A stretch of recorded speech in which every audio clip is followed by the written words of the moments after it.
Bear down. Welcome into Chicago Bears Now. I am your host, Harrison Graham, and today we're launching a brand new sponsor, and that is Roan. I'm rocking the commuter dress shirt that they offer today. Big fan of their shirts, and I'm going to tell you about them throughout today's show.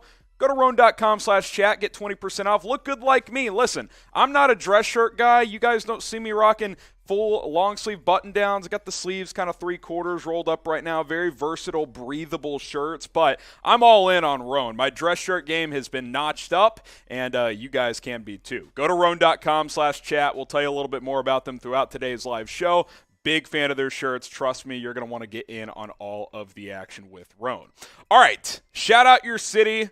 Let's get it started. Let's get it popping like we always do. Tony getting us started with the $10 super chat as well. We'll get to that here in just a little bit. So shout out your city. Let's see where you guys are watching. We got Alan Mack, our Dublin friend. What's up, Alan? We got Levante in Chicago. Grays Lake is where Daniel is. DJ in Green Bay. Boo. Shaquille is in Evergreen Park. We got Robert Schwartz in Green Bay. Longevity in Chicago. Walter in Chicago. William in Columbus, Georgia. Evergreen Park, Illinois. We got Jalen in Bowie, Maryland. Let's see. Lavanya in Missouri. Nicholas is there. Nick Bryden in Cardiff, UK. We got Ryan in Wheeling. Sam Rojas in Shreveport, Louisiana. My dad grew up there, actually. Dustin in Benton, Kentucky. Todd in Conroe, Texas. We got White Plains, New York is where DLW is. Brownsville, Texas. My dad also used to travel there for work. Small world. Winds Beyond in Minneapolis. We got Jameson out in Texas. Scott's out in Tennessee. You guys are everywhere. Bears fans are all over the place. You guys know what the deal is. All right, Tony Williams kicking things off today with our super chats. Appreciate you, my man. Hey, Harrison, got 2 questions, which I'll expand on these questions in our mailbag, Tony, but I'll give quick answers here. What do you think we could package Quinn and Roquan for maybe a late first if they sell? Also, if the Bears and Chiefs played in the Super Bowl, who would you root for? So first part, I don't think they would trade both. But if you could get a first for a combination, maybe that's intriguing. I'll expand on that later. Don't tell Chiefs fans. Bears. Chiefs already won a Super Bowl. Bears. Come on. I'm all in on the Bears. Let's go. That's my answer. Harrison Graham's beard. What are the odds of a Monty extension? 2 smoking Jays? People are talking? 50-50? I don't know. Next 12 games going to tell a lot. Obviously, I like Khalil Herbert a lot, but something we probably haven't discussed enough is a couple things. 1, Monty is a clear leader for this team. And 2, he's so much better in pass protection than any other back the Bears have. Like, Khalil Herbert's not far off as a runner from Monty, and sometimes he looks better as a runner, but he's not good in blitz pickup. He's not. When he has to protect, that's a struggle for him. Same with Treston Ebner. He's still got a long way to go in that regard, but I like Monty. It's going to come down to price, probably years on a deal. I'd be willing to give him a 2-year deal if it's a somewhat team-friendly deal, but I don't think Ryan Poles will overpay. Who you got on Thursday Night Football? Type CHI for the Bears, WAS for Washington. I'll make this the live poll, too. Bears or Commanders? Very winnable game. In fact, a game I think the Bears should win. You win this game, you get to 3-3, you got a mini bye week, 10 days off before facing the Patriots on the road. That'll be a winnable road game. Bears are 0-3 on the road, but thought they performed better against Minnesota. You can win this game, maybe steal one against New England, get a little momentum. Got a little chance here. We'll see how it plays out. A couple shouts, and we'll get to another super chat here. Kit says Chicago. Ivory says Chicago. Robert says Chicago. Not seeing any Washingtons. That's good. Andy, Curtis, Allen, Amos, Don, Prentice, all saying Chicago. Scott, Tanya, Heidi, Ivory, Frank, Michael, Lucas, Noah. Yeah, if the Bears, and everybody's saying, producer Jack says it's a must win. And look, even for those in the camp that think that losing and getting a better draft pick is better, you should still beat the bad teams. Like, that shows progress. Like, beat Washington at home. Come on. You got to win this game at home. period. End of story. Couple supers coming in from my burner account. Which tackle has been better this year? Braxton Jones has been better. Borum's had his moments. He's more up and down. His peaks might be a little higher than Braxton's right now, but Braxton's a lot more consistent. I've been impressed with what he's been able to do. Plus, he's playing a harder position at left tackle, a more critical one. Lucas Prang, officially back on the field string. Give him time. Got to give him time. A lot of progress. And that's a key for Thursday, too. Build off it. Build off it. It's a short week. Not a lot of practice time this week. It's more walkthrough stuff, but got to build off what we saw Sunday. It's going to be critical. Don Burr. Oh, I know you're not talking shit, Don Burr. Chicago, wide receiver got his ball took by the dude, LOL. Detroit versus everybody. Bro, you got shut out by Bailey Zappi. 29-0.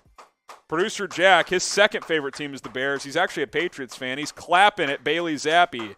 Don Burr, I don't want to hear it anymore. Hey, Don, how does it feel to lose to the second coming of Tom Brady? Oh, shut up, Jack. You just Burr, you got zapped. That's all I'm saying. You got absolutely zapped. The Patriots are so back. You know who isn't back? Detroit. Are you excited after Justin Fields' game against Minnesota? Type Y for yes, type in for no.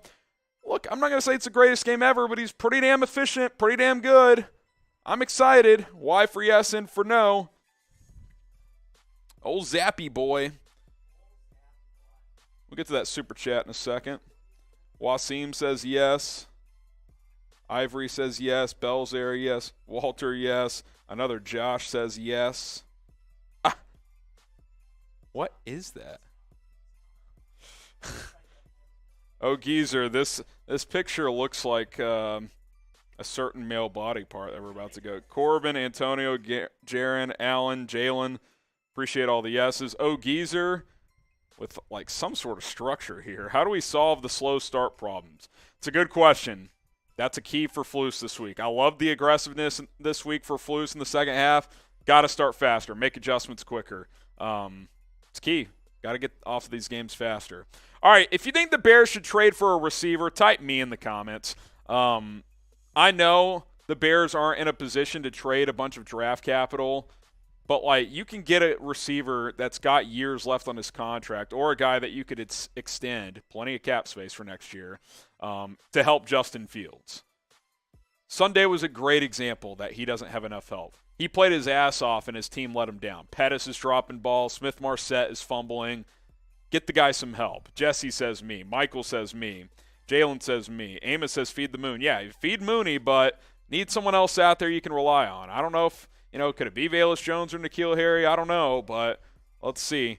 Noah says me. Monty says me. Walter says me. Tanya. Maestro. No trades from Pooch. All right. Ogisi says it's a towhead in this picture. All right. Scott Peters says me. Frank says me.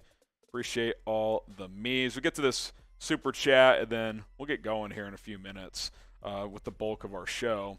Let's go to – it hadn't popped up yet. We'll get to it.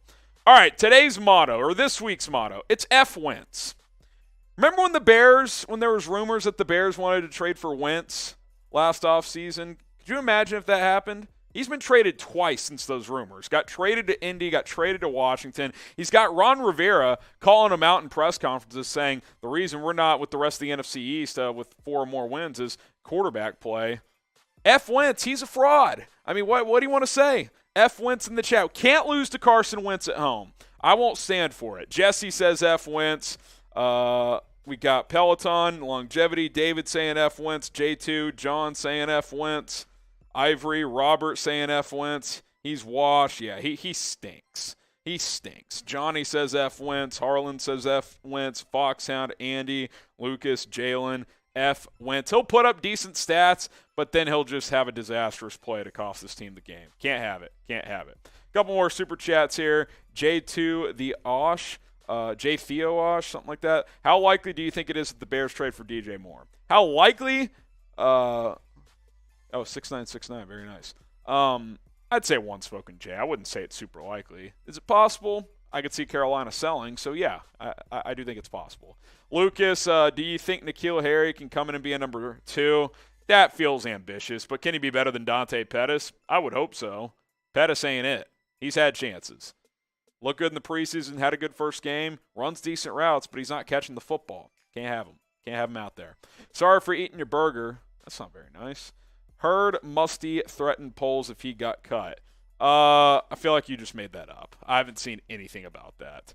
And again, I don't think you need to cut him. Just make him a backup. He's fine as a backup. He has experience. He actually played a little better Sunday. He can be like a number 7 offensive lineman, but he's not a starter. I think we know that. All right, Tony, we'll answer that one during our mailbag. If you love the Bears, like this video. Hit that thumbs up icon if you love the Bears. We got 300 people watching live. Let's get to 100 likes. Come on. We got 48 likes right now, 300 people watching live. Like this video. Let's make it happen here on today's show. And hit that thumbs up icon on this video. Robert says he liked it. 24 likes away. Come on. Like the video, then we'll get to start today's show.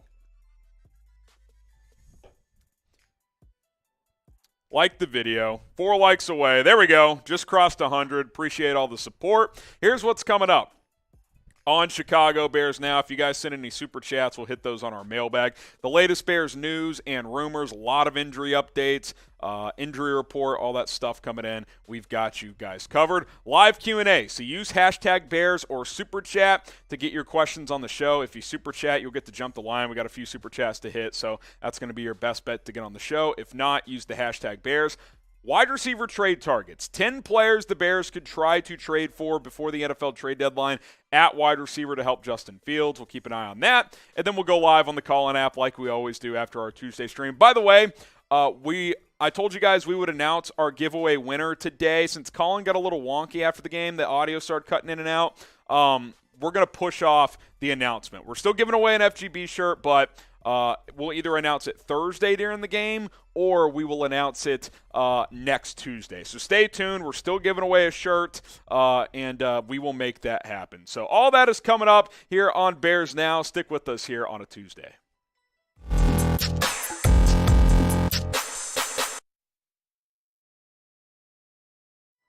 Chicago Bears Now is presented by our brand new sponsor. We are proud to present Roan to you guys, the commuter shirt. This dress shirt, I'm a huge fan of it. Roan offers it. Versatile, flexible, breathable dress shirts to make you look good, feel good, play good, and not feel like you have to change clothes at the end of the day. Get started today by going to roan.com/chat. Promo code chat to get 20% off at checkout. It's roan.com/chat. Big fan of their dress shirts. We'll tell you more about them later on in the show. Speaking of, on today's show, we're going to welcome back N'Keal Harry as he's been activated from IR. Limited in practice today. We'll talk about that. Notable injury updates beyond N'Keal Harry. Plus, is this player on the trade block for Chicago? We'll explore all of that and more. And while you're at it, subscribe to the channel. Let's hit the 54,000 subs as soon as possible. I would like to be there by the end of Thursday Night Football because we'll be live for a watch party as well. So subscribe, and let's get this show started. N'Keal Harry is back. He was activated off IR yesterday. Should play this week. Not fully ready to commit that. He could be inactive for one more week. The Bears injury report for today came out, and he was actually limited, but it was a walkthrough, so it was a practice estimation, so we'll see if he goes. The Bears clearly need help at receiver. I mean, let's be honest. Even a N'Keal Harry, who has been disappointing in his career and has not played for the Bears yet, I think could actually provide a bit of a boost. I'll plug him in at wide receiver 3 here. This is clearly a very loose depth chart. After Mooney as wide receiver 1 and St. Brown at wide receiver 2, it's kind of a crapshoot. With Pringle's on IR, he'd probably be your wide receiver 3 if healthy. Velus Jones Jr., I want to see him play more, but he's got a lot to prove. Dante Pettis, Amir Smith-Marset, we kind of know the deal with those two at this point. Throw him in there if he's ready to go. I'm not saying give him 80% of snaps, but can he play a third of the snaps, a quarter? I mean, come on. Let's go. Let's get N'Keal Harry out there. If he's been activated, he should be ready to go. At least make him active, play him in the red zone, something like that. He's a big body target. I was intrigued when they traded for him. It was a bummer when he got hurt. Let's see what the kid can do. I'm excited to see him play. Should N'Keal Harry get snaps right away? I say yes. Type Y for yes or in for no. Let me know in the comment section below. Y for yes, in for no. Should N'Keal Harry get snaps at receiver right away? Here's my takeaway at wide receiver right now. Darnell Mooney, Equinemius St. Brown, yeah, they're your top two guys right now. They've earned that. I respect it. But after that, instead of Dante Pettis and Amir Smith-Marset, N'Keal Harry and Velus Jones Jr. should get snaps over them. Maybe it doesn't happen this week on a short week, and I get that. But by Monday Night Football in Week 7 against the Patriots, Pettis and Smith-Marset out, Harry, Velus Jones Jr. in. That is my opinion. That's what I would like to see. And that's if they don't trade for a receiver, by the way. That is how I think the pecking order should go. We'll see what happens for Luke Getsy's offense, but I think N'Keal Harry and Velus Jones Jr. should get opportunities because Smith-Marset, critical mistake, and Dante Pettis, he can't catch the ball. Stone hands Pettis right now. So that is what I would do. Let's get to more injury stuff here. Jalen Johnson, is he playing this week? Certainly appears to be the case. He's been a full participant in the walkthroughs, so an estimation that he would have been a full participant at practice. He also told 670 The Score that he's going to return this week. And let's be honest, they've missed him badly in general, but they really missed him against Minnesota. I mean, Justin Jefferson's just running wild on the Bears in that first half. Bears made adjustments. I'll give them credit, but it took way too long. At least if Jalen Johnson's out there, sure, he's going to get beat some, but at least you got a better player to give yourself a chance to guard the best receiver in football, if not one of the best receivers in Justin Jefferson. You look at the depth chart. If he gets back, you actually feel okay about things because Kendall Vilder all of a sudden is playing pretty well. Had a nice interception of Kirk Cousins. Kyler Gordon in the second half played pretty good. Bad first half again, but I thought he bounced back, probably played his best half of football in that second half against the Minnesota Vikings. That was good to see. Jalen Jones played hard while he was in there, so that's the good thing of Jalen Johnson being out is he got to get that experience, but you get Jalen back, Jalen Johnson, Vilder on the other side, Gordon in the slot. You at least feel better about things for the rest of this season. Hopefully he's back, and hopefully he can play the rest of this year without getting injured. Coming up, a couple more injury updates I want to hit you guys on as well. But first, we got to tell you about our brand new sponsor, and that, of course, is Roan, the commuter shirt. This dress shirt that I'm rocking is the most flexible shirt. I'll just be honest with you guys. Tell you a little personal deal about me. You guys have probably told. I don't rock dress shirts. I'm a t-shirt and short sleeve golf polo guy, right? Dress shirts a lot of the time are uncomfortable. They're stiff. As a big and tall guy, a lot of the time they're too tight. They don't fit. They kind of make me look, give me a bigger beer gut than I want to show. I'm usually not a fan of dress shirts. But with Roan, their 4 fabric shirts are very comfortable. They're breathable. They're flexible. I can go straight from work to the golf course, roll up the sleeves. It's kind of a stretchy, dry fit type of material here. I can play 18 in this easily. I can go to happy hour right after work. I can go to dinner. I can throw on a little suit jacket and go to a wedding or a funeral if, God forbid, I have to go to a funeral. Roan is the most flexible dress shirts out there, the commuter shirt. Go check it out. Get 20% off by going to roan.com/chat. Big fan of our new sponsor there. Use promo code CHAT when you go to roan.com/chat. That's going to get you 20% off at checkout. Look good, play good, and most importantly, feel good. That's why I haven't worn dress shirts in the past. Now I am with Roan. All right, more injury stuff here. Injury report, obviously, Jalen Johnson, I mentioned, was full. So was Dane Cruikshank. Those are projections by the Bears because they were walkthrough practices. Matthew Adams placed on injured reserve. So Matt Adams, he's going to miss at least 4 weeks with a calf injury, so he heads to IR. We'll see what the Bears do at linebacker. Obviously, Nick Morrow and Roquan Smith will continue to play a lot, but in 3 linebacker sets, I would expect Joe Thomas, but maybe we see Jack Sanborn. We'll get to him in a second. And then, again, N'Keal Harry limited with a ankle injury coming off IR, but I hope he's active for this game. Speaking of Sanborn, should the Bears give him a chance at that Sam linebacker spot? We know Morrow and Roquan, they're going to be your primary backers in nickel, but when you go into the full 4-3 mode, I would almost rather see Sanborn than Joe Thomas. Not that Thomas has been bad, but I want to see Sanborn get a chance. Type 1 for yes, type 0 for no. Should the Bears get the undrafted rookie free agent a chance? I'd like to see it 1 for yes or 0 for no. All right, could Robert Quinn be on the trade block? Pro Football Network listed Quinn as an NFL trade candidate. A lot to dissect here. Number one, Quinn hasn't really produced this year. Let's just be honest. I thought he got a couple nice pressures against Minnesota, but overall, I think he's looked a half step slower. He just hasn't been the guy he was last year, and I think we all knew that was going to be the case. You're changing schemes from a 3-4 to a 4-3, which he's been good in both schemes in his career, but that's still an adjustment. He's a year older than he was, and let's be honest. The chances of repeating 18.5 sacks last year, it just wasn't realistic. That's why I said coming into the year, 8 to 10 sacks. I'd be very happy with that. Well, he's only got one. He's never been a great run defender, and if you're not getting consistent pressure, that's not ideal. Only has 6 tackles, 1 sack, 2 QB hits, couple more pressures in the last few weeks, but does not look like the guy last year. He's kind of been this guy in his career. He's topsy-turvy, and now that he's into his early 30s now, you wonder if he can get back to elite form. I think he can, but it certainly has been a slow start. My point in outlining all of this is his trade value has certainly dipped. If you thought you could get, say, a second before the season, what are you getting right now? 4th? Not that I wouldn't even take a 4th. I might, because then he's off your books moving forward as well, which is appealing financially, but I don't know. It would be nice if he strung together a couple of strong games. Like, say, you got 3 games until the trade deadline. Can he get 2-3 sacks? Get to 4 sacks by the trade deadline? Maybe a team throws a 3rd at you. That would be appealing. But if a team's like, yeah, we'll give you a 5th, I'd probably rather just keep him at that point in time and maybe try to trade him this offseason. So we'll see what happens, but Quinn has certainly dipped in production. His trade value has certainly dipped. Not the best start for the veteran pass rusher. Predict it for us. Will Robert Quinn get traded?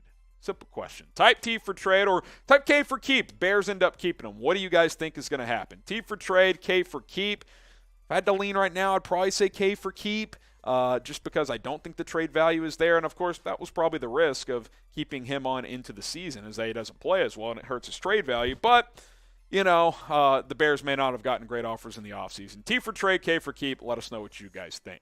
And, by the way, hit that subscribe button here on Chicago Bears Now. Like I said, we're chasing 54,000 subs. All the subs already. You guys are legends. Thank you guys very much. Let's keep it moving here. Share the link with a friend. It's youtube.com/Bears Now. Trying to continue to grow this Chicago Bears Now family. All right, will Robert Quinn get traded? We'll get some shout-outs here. Arlen says trade. Torian says keep. Eric says keep. Exto says trade. Ivory says trade. Haunting says keep. Russell says trade. Philip says trade. Another Josh says keep. Travis says keep. Evil says trade. Efren says trade. Alex says keep. Philip says trade. So does Shaq McNair.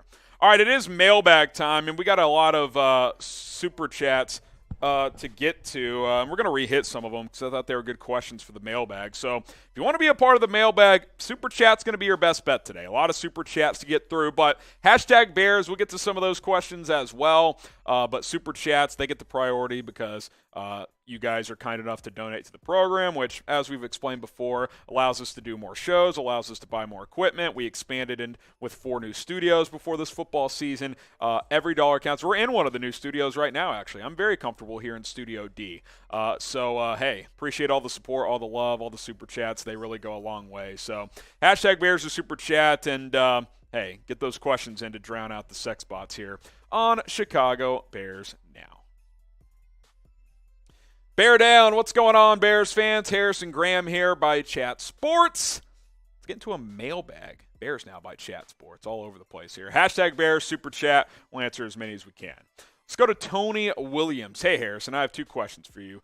Who do you think we could do you think we could package Robert Quinn or Roquan Smith for maybe a late first rounder if they sell, they being the Bears? Also, if the Bears and Chiefs played in the Super Bowl, who would you root for? Bears. That's who I'd root for. But Quinn and Roquan, would you trade them both for a first? Maybe. Let's see where they're at in 3 weeks. If they're 2-5, 3-5, whatever, I do think selling could be a possibility, and Roquan and Quinn could be a couple of guys that could be on the move. But I'm not ready to say that yet. I'm keeping an eye on Quinn, though. His production needs to pick up because his trade value has certainly dipped. Harrison Graham's beard. What's up? What are the odds of a Monty extension? David Montgomery extension. I would say it's two smoking Jays. People are talking 50-50. I think he's clearly the best back on this roster, and I love Khalil Herbert. I think just as a pure runner, him and Monty are similar, but I think Monty's a better pass catcher, and he's definitely a better blocker. Like, blitz pickup, he's pretty good at it. Khalil Herbert's not very good at it. That's an area he's got to improve on throughout the year to kind of show this franchise, hey, like, if Monty wants more money than you're willing to give, I can be that guy. He's got to be better in blitz pickup, especially on this offense when an offensive line at times struggles. You got to be able to pick up rushers if you're a back on this team, and Monty can do that. Herbert can't. So I'd say it's 50-50 right now. I like what Monty brings, but we kind of know what the deal is with running backs. A lot of them don't get paid. Okies or Karen, how do we solve the slow start problem? So, yeah, obviously the Bears have gotten off the slow starts this year. They've outscored opponents in second halves by a pretty decent margin, but you're getting down 21-3. You're not scoring in the first half against San Francisco. You score an opening drive touchdown against the Packers, and then, 24 unanswered? Like, it's hard to do that and get back into games. The Bears have done a great job of adjusting at halftime. They really have. But you got to make adjustments earlier. The game plan's got to be a little sharper early on, and obviously the execution has to be there. Some of this is on the players. They got to execute early on, and that's on both sides. Defensively, offensively, you can't let Kirk Cousins start a game 17 for 17, especially when none of the balls are even contested. I mean, it was just pitch and catch. Those were layups for a veteran quarterback like Cousins. Got to start quicker. Intensity's got to be there. You can't wait until halftime to start playing. All right, from Bruce Spielberg, what do the Bears need to do to beat the Commanders this week? Some keys to victory I cooked up for you guys. Number one, start faster, please. I kind of just mentioned that. I'm not saying get out to a 21-0 lead, although that would be nice. But show up before midway through the second quarter. Make adjustments to things after opening drives. Like, let's go. You're a pro football team. You got to adjust on the fly. Can't wait until halftime. Stay aggressive. I love the second half approach. I love Flus going for the onside kick, going for a couple fourth downs. Keep doing that. I was a fan of that. This is a team that, when you lack talent in certain areas, you got to make up for it with aggressive mentality. I thought the Bears did that on Sunday, gave themselves a chance to win. Keep building, Justin Fields. Great game last week after a bit of a slow start again. Picked it up. The Darnell Mooney catch certainly helped spark things. So build off that performance. Let's repeat it, if not do more against Washington. Speaking of, fluster Carson Wentz. Listen, he'll put up some numbers, but he'll also give you chances to make plays. And when he does, you got to make those plays. Confuse him. He'll throw the ball up for grabs. You got to pick it off. And then get the run game going again. Kind of quiet the last couple of weeks. Still ran it decently against New York, but couldn't get much going against Minnesota. Not a great run defense either. That was a bit disappointing. Imagine if the passing game stays aggressive and the run game is going. This offense could sneakily start to do some things. So keep an eye on those things. Thursday night football, Commanders and Bears should be a fun one. Bears are a 1-point favorites. I like the over, by the way, 38 points. Bears defense has been inconsistent, and I think the offense is starting to maybe find a bit of a groove. So I'll take the over there if you're a betting man. Who you got in this one? CHI for the Bears, WAS for Washington. Come on, can't let the commies come into town and beat us. Let's go. CHI for the Bears, WAS for the Washington Commanders. And be sure to subscribe because we will be live for a Bears vs. Commies watch party. Love that touch by Jack. Thursday night football, we'll go live. We might go live 30 minutes early this week. 30-minute pregame? Who says no? Type Y in the comments if you want a 30-minute pregame. Usually we do 15. If you want 30, type Y. If you want 15, type N, I guess. But I'm feeling 30-minute pregame. So join us, subscribe. Should be a lot of fun. All right, J2 here. How likely do you think it is that the Bears trade for DJ Moore? This one smoking J. I think it's possible, but I'm not going to sit here and say it's super likely. I think, A, a lot of teams are going to be interested, and B, it's going to come down to price. I don't think Ryan Poles will or should give up a first-round pick for Moore. If you can get him for less than a first, I'm in, but I don't think I would give up a first for him. Lucas Prang, do you think N'Keal Harry can come in and be a number 2? I don't. Can he? I think he can help, though. I mean, Dante Pettis is shit. He played like 45% of the snaps against the Vikings. I mean, I think it may have been more, actually. If he's getting that many snaps, I mean, surely N'Keal Harry can get out there and play and produce a little bit more. So don't think he's going to be a number 2, but I think he can help. I certainly think he can help, and hopefully that ends up being the case. All right, subscribe to the Callin app. We're going to do a giveaway soon. We're going to announce a giveaway winner based on who downloads the Callin app and listens to our shows. So be sure to download the app and then subscribe, chatsports.com/BearsCallin. Here are QR codes. The left side of your screen is iPhone, right side is Google Play, Android. So if you're watching on like a Fire Stick or on a TV, just scan those codes and download the app. The links to iOS and Android are available as well in the description of this video. So join us on Callin because we're trying to grow over there and keep that partnership going. And it's your chance to call into the show. It's like Twitter Spaces. If you're unfamiliar with the Callin app, it's like Twitter Spaces. It's like sports radio. You call in, we chop it up. It's a good time. So go ahead and be sure to do that. Tony Williams, will the Bears be sellers or just do nothing? I don't know. Ryan Poles seems like a active GM. You know, there's active GMs and then there's non-active. Non-actives, they kind of just sit back and roll with what they have. Active GMs are always looking to tinker things to improve their roster. I could see the Bears being an active team, whether they I'll make the analogy again. I still think this team could be like the Eagles were last year, where they started 2-5, traded away a veteran piece like Zach Ertz, and then rallied to go to 9-8 and suck into the playoffs. I'm not saying the Bears are going to make the playoffs, but I could see the Bears selling a piece like Robert Quinn, maybe buy low, get another receiver in here, something like that, and then, improve throughout the season as Justin Fields improves, and by the end of the year, you're feeling pretty good going into the offseason. Oh, Geezer Karen, we could use a Cooper something for luck. What does that mean, a Cooper something? Cooper Rush? I don't know what that means, but appreciate the super chat. Alex Dino, by not showing interest in getting a decent receiver or O-line, is it possible that Poles has no interest in keeping Justin and wants to redraft the QB? I guess it's possible. I think depending on how Fields plays the rest of the season could make that determination. If he continues to take steps like he has the last game and a half or so, I think he's going to show I made tangible progress with garbage around me. We got over $100 million in cap space next year. First-round pick is back. Go get me some pieces. And I think that would be the approach from Ryan Poles. Let's see how the next 12 games go. I like how things sit after a bad start to the season. I thought the last game and a half or so were better. Got to build on it. Sorry for eating your burger. Trade for DK Metcalf. The Seahawks just extended him. I think Tyler Lockett's probably more gettable, quite frankly. I don't think Seattle will trade Metcalf. And, while I don't think the Seahawks are a playoff team, they're probably playing better than people thought. I mean, they're 2-3 just like the Bears. They're competing in most games, so they might just hang on to their pieces with Geno Smith. J. Bill's games, do you think Justin Fields is starting to develop, will be more consistent? I do think he's taken positive steps. Now, we're talking a good game and a half here.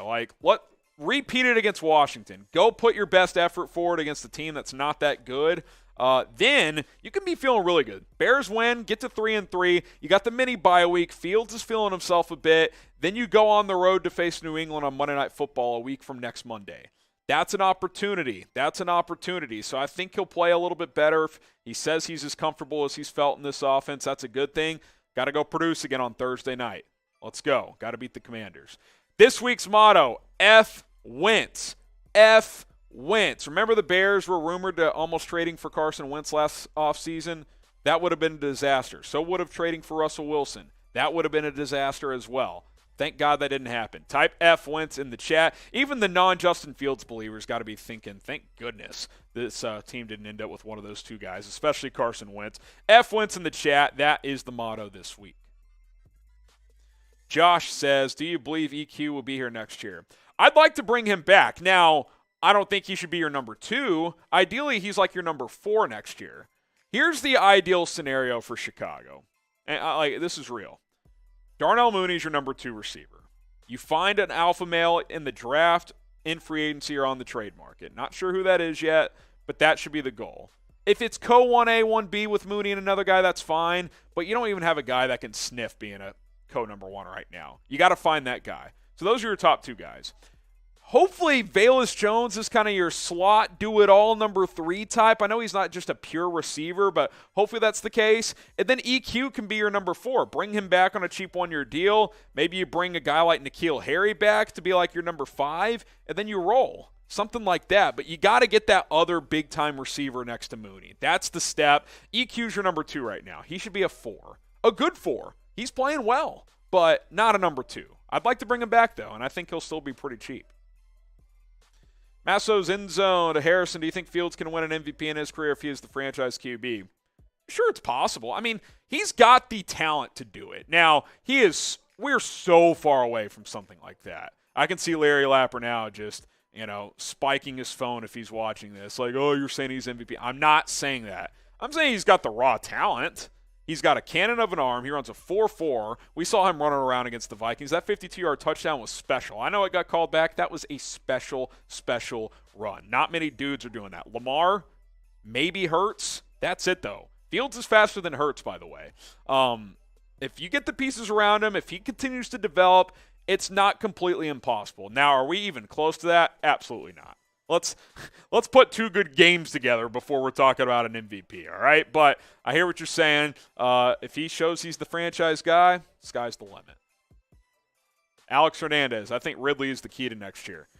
Trading for Calvin Ridley could be huge. I mean, you get Ridley, especially if you don't have to give up a first to get him, which I think that could be the case, especially with how Drake London's playing. They build around London and Pitts, trade Ridley for an extra draft pick. You bring him in here. Ridley's your 1. Mooney's your 2. Hopefully Kmet has played better throughout the year. You feel okay with him at tight end. You can see the vision if some of these other pieces that you have start to play consistently. It's a long way from the offseason, Alex, but like getting Calvin Ridley would be a huge get. There's no doubt about that.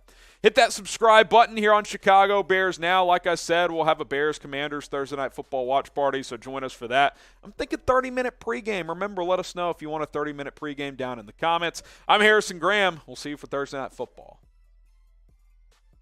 All right, one more segment to go on our live show, then we're going to go live on Callin as well. Get the Wentz's going.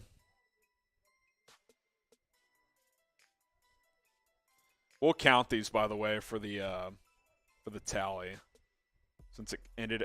These came in after that segment. 10 total. 10 total. That's one segment. It's one segment. F. Wentz from Harlan. J. Bills, Bears, Harlan games. Let's talk Callin first, then I'll show these and I'll explain the game. Let's do that. We're going to go live on Callin 15, 20 minutes from now as soon as this last segment is over. So subscribe and join us on the Callin app. Callin is like Twitter Spaces. I'll take all your questions and we'll chop up the latest Bears news and rumors for 30, 45 minutes. So be sure to join us for that after today's YouTube Rumble stream, or at the end of it, I should say. We'll stay live on here, but the focus will be Callin. Chatsports.com/BearsCallin. Download the app on iOS and Android, and be sure to join us. And remember, we're going to do a giveaway based on those who have downloaded and subscribed to Bears Now. So be sure to do that this moment. We're giving away an FGB shirt. Just haven't announced the winner yet. All right, a couple super chats, and then we're going to play a little game during this last segment. Levante Rogers, Moore, Boyd, Johnson, Claypool, Lockett, Thomas, Ridley, etc. Out of those names, who would you want the Bears to target prior to the deadline? I don't think trading for Ridley during the season makes sense because he's suspended for this year. That's an off-season trade, so take him out of that. If I had the pick at any of those guys and didn't have to give up a first-round pick, I would pick DJ Moore because I think he's not like a DeAndre Hopkins level number 1 receiver, but he's like a tier 2 number 1 receiver. And he's fast, gets separation. I think that's the type of player that fits Fields' strengths right now, so he would be the guy I would look at. Sangray Kim, Bustin' fanboys chanting MVP now. What a joke. Yeah, way too premature. I will actually agree with you, Sangray. But I think you would agree, and you called in on Callin after the show, that was a step in the right direction. So I get what you're saying. We will count those 2 super chats toward a game we're playing in this last segment. So we're at $7. Every $10 we get during the final segment, which is going to be wide receiver trade targets, is going to equal a shot of Fireball. Every $10. We're already at 7. We get $100, 10 shots. Like I'm ready. Like $10 total. It doesn't even have to be individual $10 super chats. If 2 people send in 5, that's a shot. If 3 people send in 333, that's a shot. If someone sends in 50, that's 5 shots. Every $10 we get from now till the end of the next segment, we're already at $7. That's going to be a shot of Fireball. Remember, all donations help support the show, and I want to give back. So that's our promise to you. Someone says, why Fireball, not a real drink? Because we go through alcohol quickly up here, and it's affordable, and it's easy to take down in volume. That's why. That is why. So every $10 is a shot of Fireball. Someone says, how much for a Fireball boot? Well, I wanna live. So I'll tell you what. If someone sends in a $100 super chat, I will do a beer bong. I'll do that. If we get a $100 super chat, and you'll join the $100 super chat club. So I will do that, but no Fireball boot. We can't do that. So every $10, shot of Fireball. We'll make it happen after this segment, and this segment's about to start. So here we go. Game time begins right now. If you think the Bears should trade for a wide receiver, type me in the comments, because coming up on today's show, we're going to take a look at some wide receiver trade targets that the Bears could pursue between now and the NFL trade deadline. So if you're someone out there that says, hey, let's get Justin Fields some help at wide receiver, type me down below. I better see hundreds, hell, thousands of them in the comments section. Type me if you think the Bears should go out and trade for a receiver. You're watching Bears Now by Chat Sports, and I am your host, Harrison Graham. Today's show presented by Roan. The commuter shirt, this dress shirt I'm rocking, comes from Roan, and I am a very big fan of it because it's comfortable, it's versatile, and most importantly, it's breathable. In the past, I've had dress shirts that I'm just not a fan of. They're just not comfortable. They're stiff. This one's nice and stretchy with their 4 combination fabric there that they have. Roan.com/chat, 20% off, plus free shipping. Get going with Roan today. We'll tell you a little bit more about them later on in the show. Love the 4-way stretch fabric. Look at this thing. It's stretchy. Feels good. I can play golf in this thing. Roan.com/chat, 20% off with promo code chat. All right, wide receiver trade targets coming up on today's show here on Chicago Bears. Now, I think we saw against Minnesota that, yeah, the first month, Justin Fields was just as much to blame as anyone else, but it was on display that you got to get this guy some help. I'd like to see them make a move before the deadline. I think for sure if he's going to be the quarterback next year, which I think he will be, you got to make moves this offseason. But I still think there's moves to be made this year. There's at least something out there for this team if they want to do that. You got Mooney, who I like. You got St. Brown, who's doing some things. Hopefully N'Keal Harry and Velus Jones can contribute. But Pettis, Smith-Marset, Pringle's hurt. You need more. Let's be honest. So kind of 2 categories of guys. These are the more realistic trade targets. Then we'll look at some longer shot guys that could be available depending on what happens over the next few weeks. Denzel Mims with the New York Jets. And keep in mind, these aren't guys that are going to come in and have 1,200 yards. But Denzel Mims at 6'3", 220 pounds, can't even get on the field with the Jets. I don't know what the problem is. He's been a healthy scratch all year. I think he needs a fresh start. Balled out in the final preseason game. I get it. It's preseason. I know. Harrison's preseason. Who cares? I'm with you. But a 6th or a 7th round pick for a guy with that size and speed combination, you can't tell me these guys we're going to talk about here can't give you more than Dante Pettis. Denzel Mims can stretch the field. He's got strong hands. Let's go. Let's get him to a place where he actually gets playing time. I don't know why Jets GM Joe Douglas won't trade him, but at the end of the day, that's where we're at right now. Chase Claypool with the Pittsburgh Steelers. This is kind of an interesting one. Couple things to monitor here when it comes to Chase Claypool and the potential of him getting traded. Number one, you look at their depth chart. Deontay Johnson, they already paid him. They're committed to him. George Pickens, who the Bears could have drafted but didn't, is getting better every week. Chase Claypool in year 3 of a 4-year rookie contract, the Steelers like him, but maybe they're looking long-term because that team's not winning this year. They're probably going to be trade deadline sellers. Maybe they're saying, okay, let's trade Claypool. Pickens can be our number 2. Let's get something back because they may not pay Claypool in a couple of years. They may not pay him in a couple of years. So Steelers could sell. Pittsburgh has Johnson and Pickens. Maybe a team like Chicago and say, hey, we'll give you a 3rd, 4th-round pick for Chase Claypool. Get him off your books. He can come play here with Justin Fields. Just a thought, something to consider if you are the Bears. Would you trade a 3rd-round pick for Chase Claypool? He got drafted in the 3rd round. I think that would be proper value for him. Y for yes. Type in for no. Let me know in the comments if you would trade a 3rd-round pick for Claypool. How about Curtis Samuel, who we're going to get a close-up look against the Commanders on Thursday Night Football, was injured last year, didn't do much, but this year he's been playing pretty well. We'll see him on Thursday, so we'll get a closer look of him as we creep closer to that trade deadline, which is coming here in about 3 weeks. Curtis Samuel this year putting up pretty good numbers. 32 catches, 281 yards, 2 touchdowns. Not a lot of big plays. He's kind of been a scat player for them, which is kind of what he is. He's not like a pure receiving route runner guy. He's kind of what we think Velus Jones could be, but a little bit smaller. Gadget guy that can do some things at receiver as well. You can get creative with this guy, though. Jet sweeps. You can line him up at running back. He's run the ball, I think, 8 or 9 times already this year. He can be a return man for you if you want to split those duties with Velus Jones. Not a number 1 type, but a guy that would come in and contribute right away. I don't think there's any doubt about that. I like the idea of Curtis Samuel if Washington becomes a team that sells. You beat Washington Thursday, they're 1-5. Good chance they're going to be sellers at the trade deadline.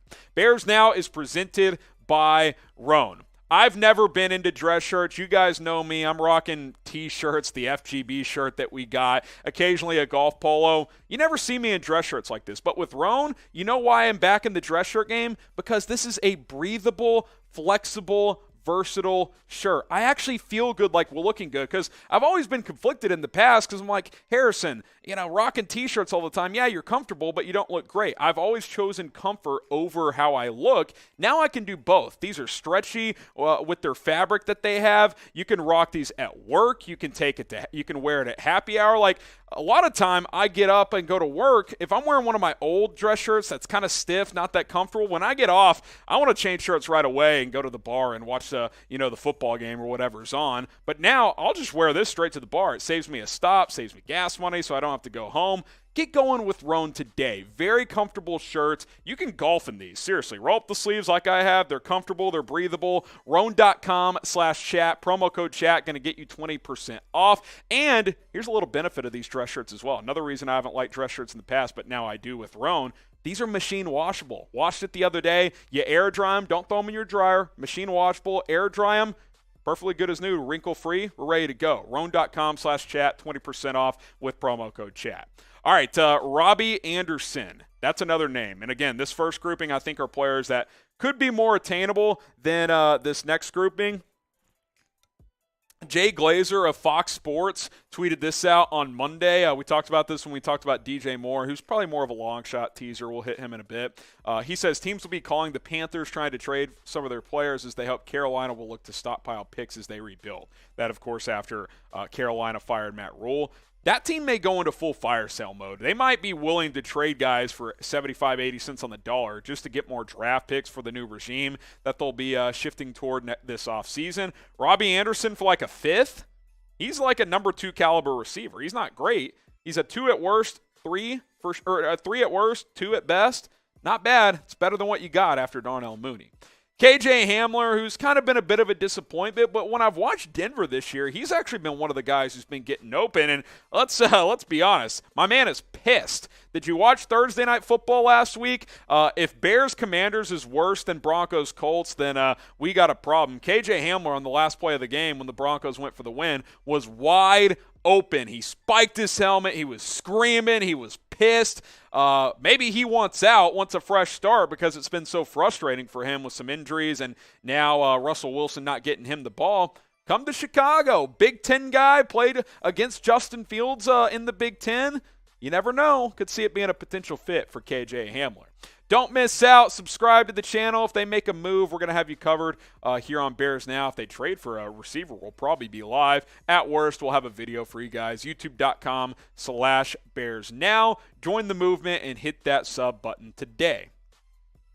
All right, some longer shot wide receiver targets. Guys that could be available, but it seems less likely. Tyler Lockett with Seattle. He was connected to trade rumors in the offseason, but, Seattle's been competitive. Pete Carroll doesn't want to punt on this season. If you want Tyler Lockett, you should want Seattle to lose 3 or 4 in a row here before the trade deadline. They're 2-3 right now. If they're 2-5, 2-6, maybe that makes it a possibility before the trade deadline hits before week 9. But right now, I don't think he'll get dealt. But, man, he's a great route runner. He's still very productive in his early 30s. I would certainly take him here in Chicago. DJ Moore, who we've talked about. Listen, Carolina extended him this offseason, so it makes it tricky. But if they decide to go into full fire sale mode, this is a guy you can get, and this is a guy that is so consistent. Look at his last 3 years prior to this year. I mean, he basically averages 1,175 yards and 4 touchdowns in a bad offense. I think he can be more productive with Justin Fields. He is a vertical threat. Justin Fields is a vertical thrower. He gets open. He's a tier 2 number 1 wide receiver. He's not Stephon Diggs, Justin Jefferson, but he's in that second tier of number 1s. He's a good player. If Moore is attainable without trading a first-round pick, I'm in. I would trade a second for DJ Moore. I would probably trade a second and a day 3 pick for DJ Moore. Second and a fifth, I'd probably do it because he comes in here. He's under team control through 2025, I believe. I think that's right. He's got 3 years after this year with that new deal. Come on, man. Like, if he's gettable, go get him. He's young still. He's like 26. DJ Moore can help this team for many years to come. I would absolutely do this if I was Ryan Poles. Are there any receivers you would trade a first-round pick for? Now, sure, if Seattle says, yeah, we'll trade DK Metcalf, maybe I change my mind. But, again, what if the Bears are picking at like number 7? Do you want to trade the number 7 overall pick for a receiver? I don't know. Type 1 for yes, type 2 for no. If you can get DJ Moore or one of these other guys for less than a first, I'm definitely considering it. All right, Tyler Boyd. I think you guys asked me about him on a mailbag recently, and it got me thinking. I was like, made some good points. It's a long shot because Cincinnati's trying to win right now. They're 2-3, but all 3 of their losses have come on the last play of the game. I think game-winning kicks in most of those games. But he is a wide receiver 3. He's behind T. Higgins and Jamar Chase. He's their number 3. Bengals aren't going to be able to pay everybody. They're going to have to pay Joe Burrow after this year probably, or after the next year whenever they extend him. And Boyd could be a cap casualty in the future. So maybe they're like, okay, we'll trade Boyd now to clear some cap and maximize his value. He's Mr. Consistency. He's not a number 1, but he's a good number 2. He's stuck as a number 3 right now. 2,000-yard seasons before Chase and Higgins got there, but he still gets you, 60, 70 catches, over 800 yards. I think he can give you those numbers here in Chicago next to Darnell Mooney. That would kind of be a co-1A, 1B situation, really more of 2 number 2s, but it would certainly help your receiving core quite a bit. How about Marvin Jones? He's a little bit older with Jacksonville, but Jags are starting to teeter a bit. Pretty bad performance against Houston. Maybe they go into sell mode. Remember, they threw some money at some younger receivers like Zay Jones, Christian Kirk. Maybe Marvin Jones is a guy they'd be willing to move. He's 32-33, but he's still good. He had over 100 yards last week. He's still a good player. Day 3 pick, like a 4th, 5th for Marvin Jones. You have him for a couple years. He knows the NFC North, which with his time in Detroit. For a day 3 pick, I would consider this. He's a good route runner. He's been a number 2, a good one for a while. I like Marvin Jones quite a bit. I would definitely consider this. I would really consider Brandin Cooks, too, and Davis Mills has been struggling a bit. We saw the Texans a few weeks ago play at Soldier Field. You want to talk consistent? Brandin Cooks is the most underrated receiver in the league. He's still only 29 years old, and he already has 6 1,000-yard seasons. He's still youngish, and he's still productive. I like Brandin Cooks a lot, and I think he's the type of receiver. Honestly, I've comped Darnell Mooney to him quite a bit. Like, if Darnell Mooney reaches his potential, it looks like Brandin Cooks, like a low-end number 1. That's what Cooks has been. He's an incredible number 2. He's a low-end number 1, like a tick below a DJ Moore type, I would say. At his peak, about DJ Moore. You bring him in here with Mooney, that's a fun 1-2 punch. I would not mind that whatsoever. Again, long shot, but you never know. Name a receiver that the Bears should trade for. 10 guys. I just gave you 10 guys. 5 more reasonable ones, 5 longer shot ones, but I want to see Justin Fields with some good talent around him. Give him a chance. I'd like to see them make a move here. We'll see what happens. Let us know who you would like to see the Bears trade for at receiver.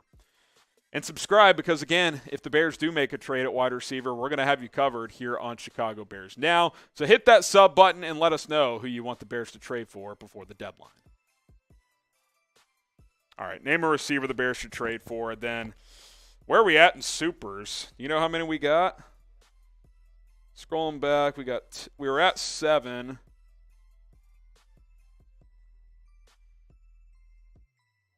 $29. We'll round up 3 shots, and we'll hit those super chats real quick. Couple shout outs here. We'll hit those super chats, and then we'll go live on Callin. Go live on Callin. We got $29, so we'll take 3 shots. These are big shots too. Gotta pour carefully. You don't want to spill on my new shirt. Cheers. Claypool and Moore, Juju. Chiefs aren't trading Juju. DJ Moore, Denzel Mims. OBJ's a free agent. You don't have to trade for him. Bear down. DeAndre Hopkins, that'd be great. I don't think he's getting traded, though. KJ Hamler. Where's Foamy Matt? Foamy Matt's got other stuff going on. Foamy Matt's, oh, yeah, he's running the chat. He's running the Bears Now moderator. That's him. He's the mod. All right, let's hit these supers. Winter Fox says me. Appreciate the 5. We took one shot. We owe 2 more. Relentless Mikey says cheers, F Wentz. Get the F Wentzes going down in the comments. And thank you for the $10, my man. Winter Fox with another one. Prediction, Justin Fields, 23 of 31, 273, 2 touchdowns, 46 rush yards. Hell yeah, sign me up. Let's go. J-Bill's Games, I'm pounding the table for Tyler Boyd, TBA. I love Tyler Boyd. I think he's super underrated. Great number 2 type of receiver. I'd love to bring him in here. Cheers. We got one more. Then we're going live on Callin. Cheers, guys.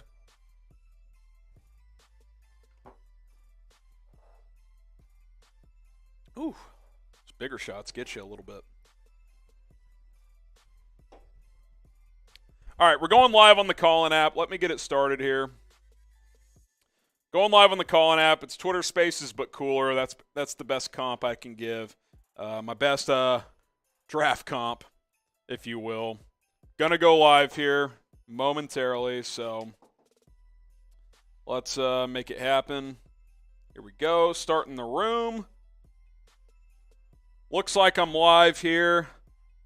I'll get the updated link in the chat for you guys. Here we go. Live on Callin. That link up there. Foamy Matt, if you're listening, I'm putting the link in the highlighted part. Throw that in the chat. I'll put it in there first, but that highlighted part is what you want. What was that? Oh, Phillies. I think the Phillies just won. Chase Sr., Phillies fan here. He's been watching all day on Pins and Needles. Pins and Needles. Did they win, Jack? All right. How's the audio sounding? We good? Sounding good? Oh, wait a second. I got to fix this pinned tweet. Sorry.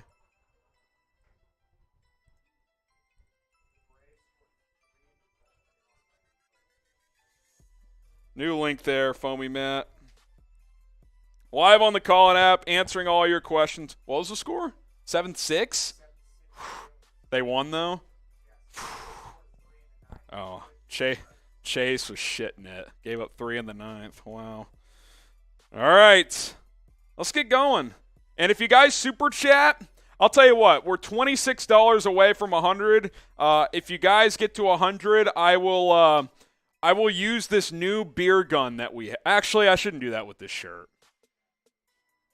I'll take 3 more shots if we get to $100, though. How about that? I don't want to do a beer bong with this shirt, actually. New shirt, new sponsor, Roan. Go check them out, roan.com/chat. You can rotate that into as well, Jack, as we go along here. Let's get started, though, on Callin. Right now, getting reset here on the Callin app, ready to answer all your questions. Link in the live chat on YouTube. Go ahead and join us.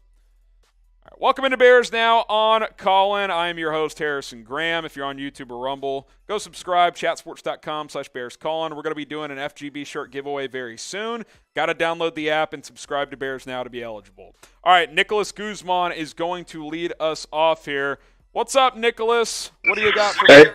What's going on, Harrison? I just had a couple points that I wanted to talk to you about today. First one being, I loved the second half of the Minnesota game. Loved it. Like, Justin really, he really showed me that he was growing, and I really needed to see that. Yeah. But my memory is not so short-sighted, man. Up until that half, our offense is completely trash, man. And I guess I can't put this season 100% on Justin anymore just because he showed me what he can actually do. I'm going to put this on the coaching staff, man, and polls as well. Like, we've been asking for this since game one to just let him loose. Let's see if he's worth it. You know what I'm saying? Because if not, then we got to move on. But we have to know that first. It's like it took getting down 21-3 to just say, well, we have no choice now. And he answered the bell, you know? I mean, he did. And the issue is, I want to know what was said at halftime. Because we honestly, and I hate saying this, but we looked that first half of football, we looked like the worst team in the NFL, man. We were just, everything was going down the shitter, man. And it just looked bad. It just looked bad. Yeah. So going forward, like we know Monty's a great player. We don't need to see what he has. You know what I'm saying? We need to pass the ball. You know, the short intermediate routes to Monty, that's fine to keep him in the offense, but we need to start using fields and see what we have. We know our receivers are trash. 80% of them are probably not going to be here next season, but let's see him grow. Let's see him grow, and let's see which receivers you do want to bring back. They're pretty much all on one-year deals. Maybe someone emerges and you want to bring him back as like your number 4 next year. Like St. Brown, if he keeps contributing, I'd love to bring him back on a one-year deal. Not as your number 2, but if he's your number 4 next year, I'm in. Like, he's shown me something. Like, maybe someone else can emerge. Maybe N'Keal Harry can come in and make some plays and be someone who gets brought back next year. Not as a number 1 or 2, but, you know, a 3, 4, or 5. You never know. So let Fields play. Yeah, you still want to run the football because that's a strength of yours, and it's going to, you know, open up some passing stuff. But, you know, take some shots. Let's go. Like, the second half was great. You got to build off that if you're Fields, but you also got to build off it if you're Getsy as a first-year play caller and just understand, like, hey, give this guy a chance, you know? Give this guy a chance. Well, my second point is a little bit more – it's a little bit more on polls. I don't think that we should you know, spend too much on a receiver this season. This season's a wash, essentially, where we're just looking at players right now. I don't want to spend too much on a receiver. This coming season, though, I think we need to draft a really good wide receiver 1 or 2 veteran, because our wide receiving core is going to be very young, and they don't know how to win. They don't know how to play very well, right? So even if we were to draft a first-round wide receiver, we still need that veteran presence.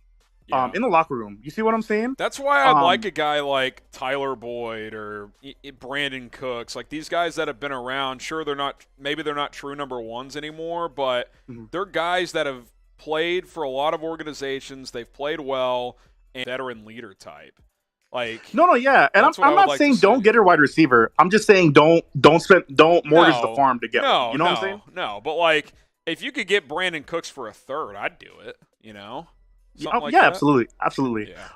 But if Poles doesn't, because we're going to draft very high, which kind of puts us in a bad position because there's not very many wide receivers that high in the draft this next season. Well, but if Poles doesn't do anything, maybe you trade down. Sorry, go ahead. Maybe you trade down, you get an extra pick, still get that receiver, Smith and Jigba, Quentin Johnston, or someone else, and then maybe you get a lineman. You know, that could be. And I was thinking that. Yeah. But the big red flag here that I'm looking for this next season, if Poles doesn't do enough to put players around Justin Fields, because we know his talent now, I know it's going to piss you off, and you just got to be nice about it, but it's going to piss the rest of us off immensely, man. Immensely. Yeah. I'm with you. Like, next off season, we're going to learn a lot about Ryan Poles. Like, I don't think we can judge him at this point. I get what he did in this first year for the most part. I would have done a couple things different, but we have to trust his vision, but he's got to make moves next offseason. There's no doubt. Yeah. Appreciate the call, Nick. I got to keep it moving. Let's go to Take it easy, Harrison. Thank you so much. Tony's up next. Getting super chat started today. What's up, Tony? Looks like you're still muted, Tony. There you go. Hey, how you doing? I mentioned this on Sunday when things were going array, when it was like 21-3. I would be more interested that the Bears buy defense this offseason and kind of draft offense.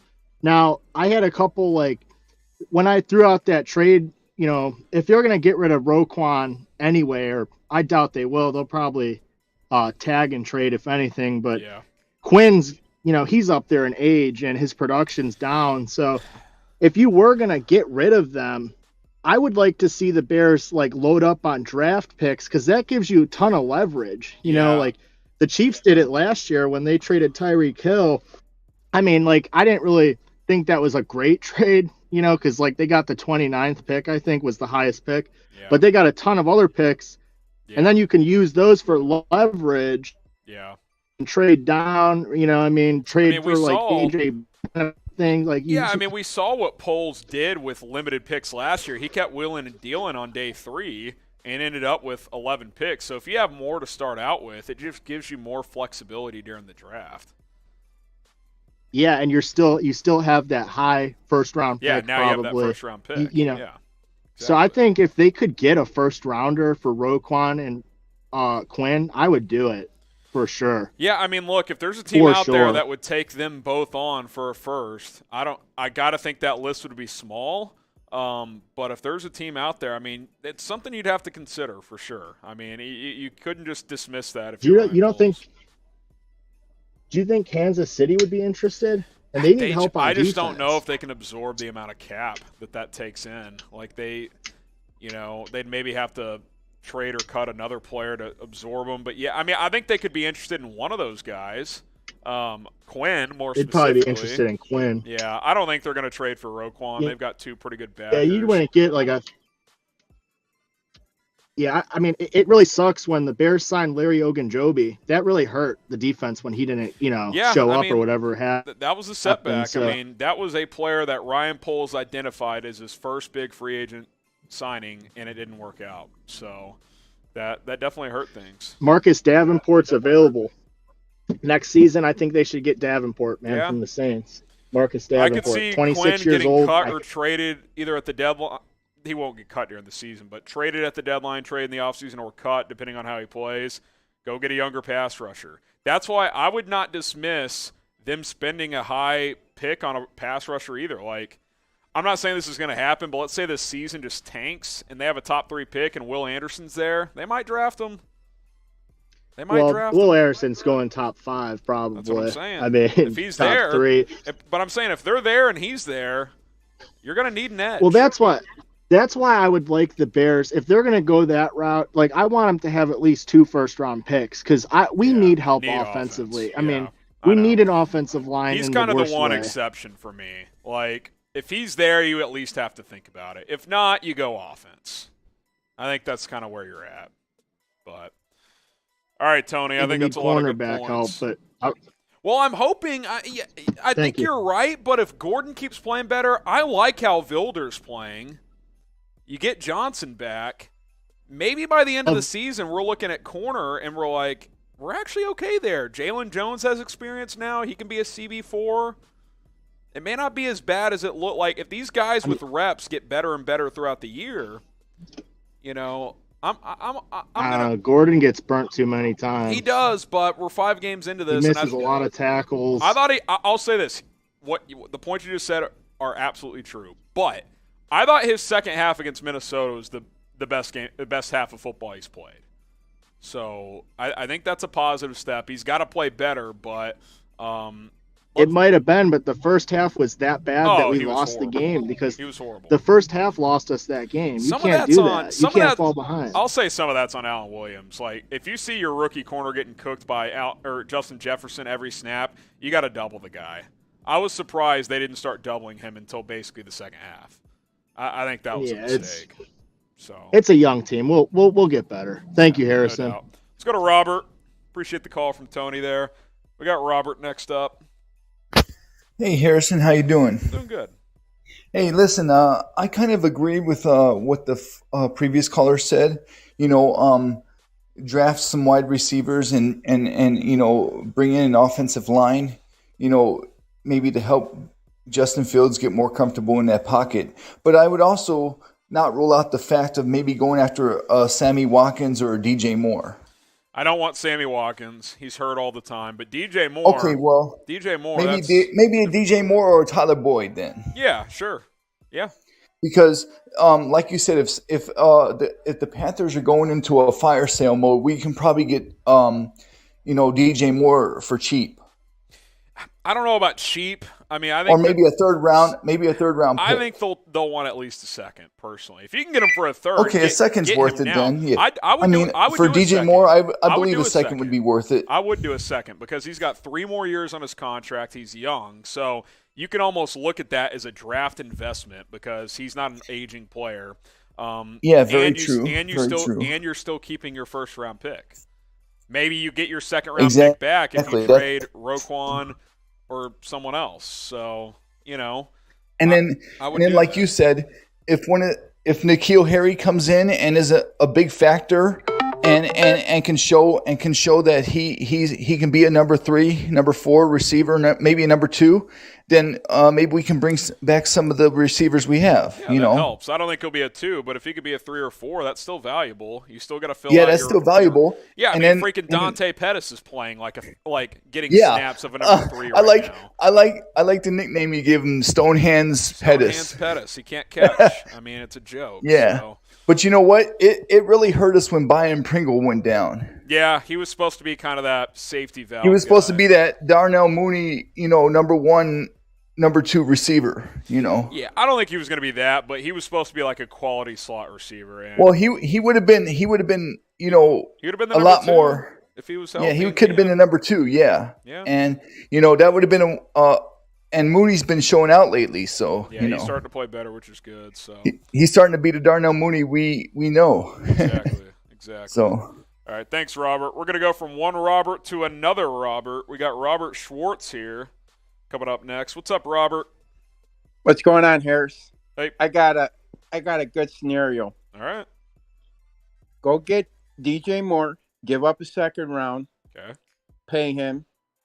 He's already paid. You don't have to pay him. He's got 3 years left on his deal. Well, yeah, I think they're saying how it's easy to make a trade for DJ Moore because his contract is really flexible. Yeah. And another one is everybody's not putting these 2 names out there. Higgins and Davis. I keep hearing who's Davis, the Buffalo guy? Yep, because they don't have enough money. Gabe Davis. They don't have enough money. I know they don't have enough money to pay him, but they're trying to win a Super Bowl this year. Maybe it's an off-season trade, maybe, but I don't think he's a mid-season guy. Now, with T. Higgins, I think the Bengals are going to keep him. Tyler Boyd, I think, is the guy they'd be willing to trade. Well, I heard Tyler Boyd. And another thing is there's a young defensive player in Carolina, too, that could be on the trade block. You talking about Brian Burns? Yeah. Yeah, he's out there. I would trade Brian. I would put Brian Burns and DJ Moore for Roquan Smith, or not Roquan Smith, Robert Quinn, and maybe 2 second and a third round pick. That's an interesting for trade those idea. 2 players.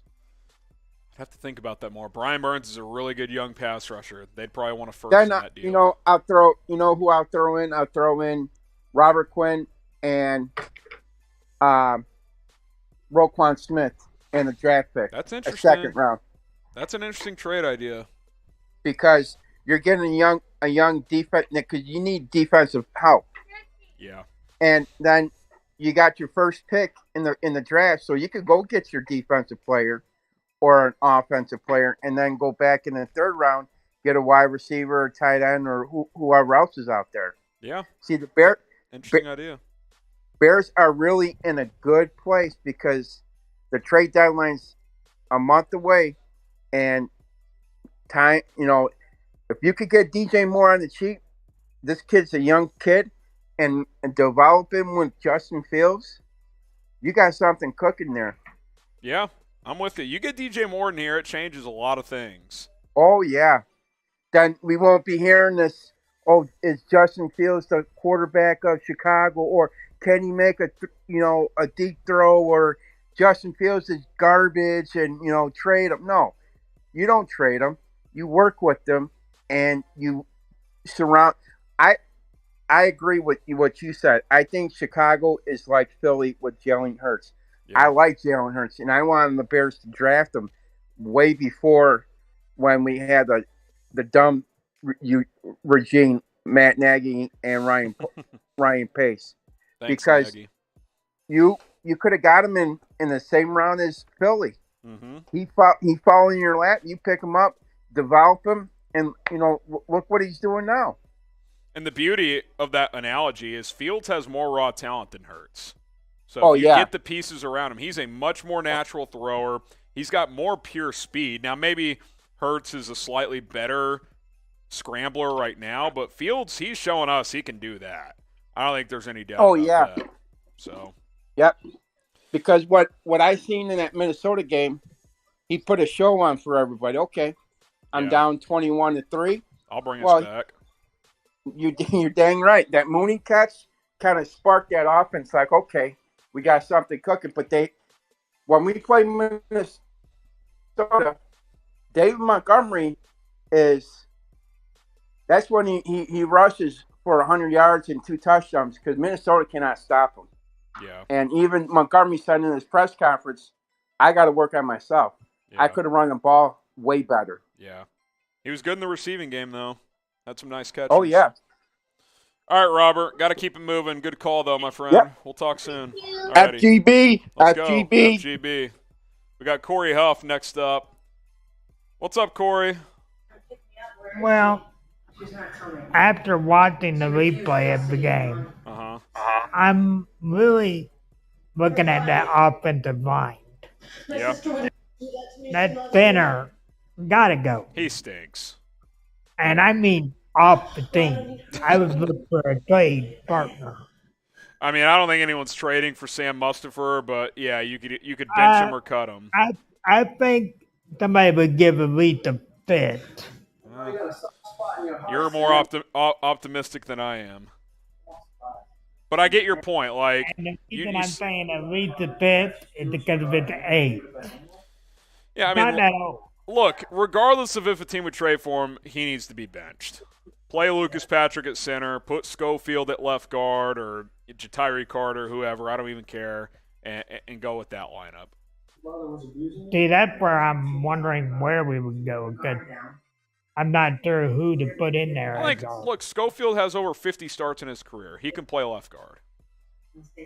He's not great, but he can play left guard. But Justin is definitely run too much. Yeah. Yeah, I'm with you. It's all looking at that center. Yeah, Mustipher, he's been a problem for sure. All right, Corey, got to go to the next caller. Let's go to Derek Young here. Appreciate Corey for calling in. What's up, Derek? Hey, Harrison. I was wondering, I had 2 guys in mind that I wanted to know your thoughts on what it would take to draft them or trade from. The first one was Deontay Johnson out of Pittsburgh. They just extended him. I think they're going to keep him, which is why I mentioned Chase Claypool as a possibility, because Pickens is starting to emerge for them, so I think he can be their number 2, maybe even their number 1 eventually, with Johnson as the other guy. Claypool's he's got next year, then he's a free agent, so I think he could be the odd man out.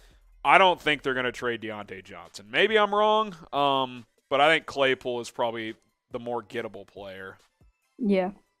Who's the other guy you got in mind? I was thinking Terry McLaurin if Washington's rebuild, and the Terry McLaurin trade could be like a year or 2 in the future if their rebuild doesn't work out, but kind of like Carolina when they rebuild, if they wanted to fire Matt Rivera. Yeah, possibly. I think that would be an off-season trade, but I think it's possible.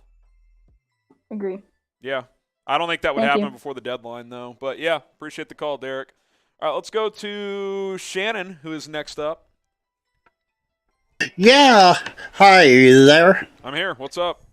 Oh, okay. Well, I agree with you. We need to get rid of Mustipher altogether and put Patrick in at center, and then put Schofield in for left guard or whatever position that is that Patrick will be leaving. Whatever happened to Riley Reef?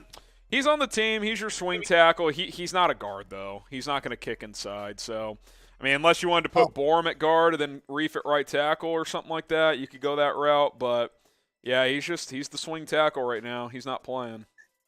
And another thing, how come we're not getting the tight ends more involved in the offense? I think if they got the tight ends more involved, it might open up the passing game deeper down the field. Well, what opened things up last week was actually not doing 2 tight end sets. They spread it out, 3-4 receivers, and Fields started to sling it. So I'm a little surprised Ryan Griffin hasn't been more involved. Now, obviously, he missed a couple weeks with an injury, but Cole Kmet had 4 catches on Sunday. That was a season high. That was good to see. But, yeah, I mean, at least Kmet, you'd like to see him, get some of those underneath easy completions for Fields to help him get into a rhythm, which a couple of those took place on Sunday. A key third down as well. They connected, so that was nice. But, yeah, not as much from Ryan Griffin, which I've been a little surprised about. I thought he'd contribute more.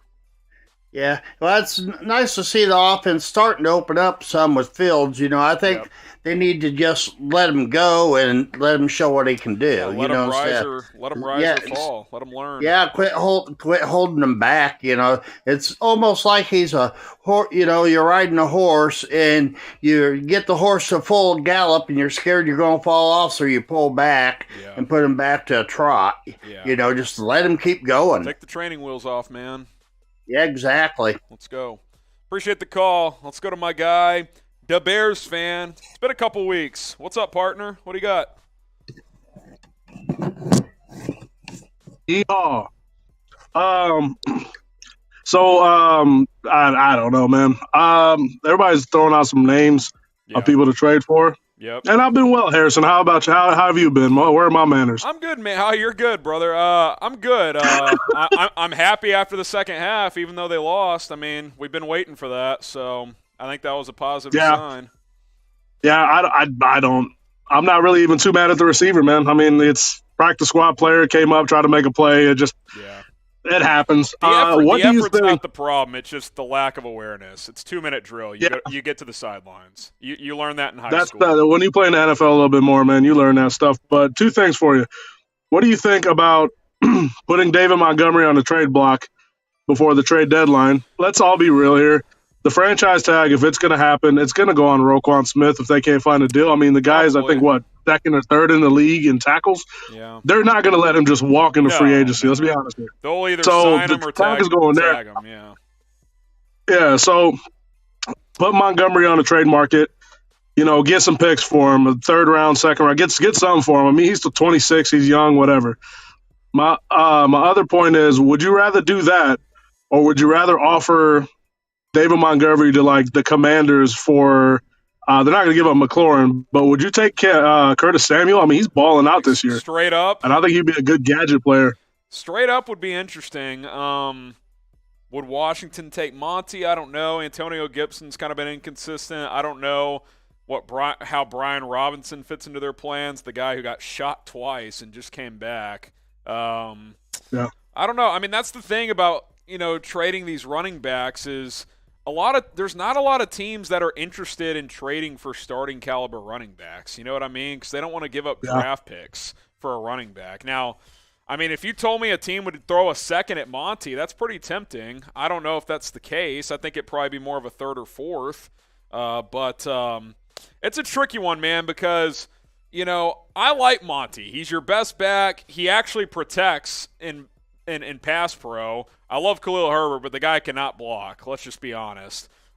He's got to improve in that area. But on the flip side of what you're saying is the risk is he could just walk in the offseason. So it's a tough one. I would at least be willing to take calls. I wouldn't be actively shopping him if I'm Poles, because if you do that, then you end up taking 75 cents on the dollar. And I think he's too good of a player to take less than what he's worth.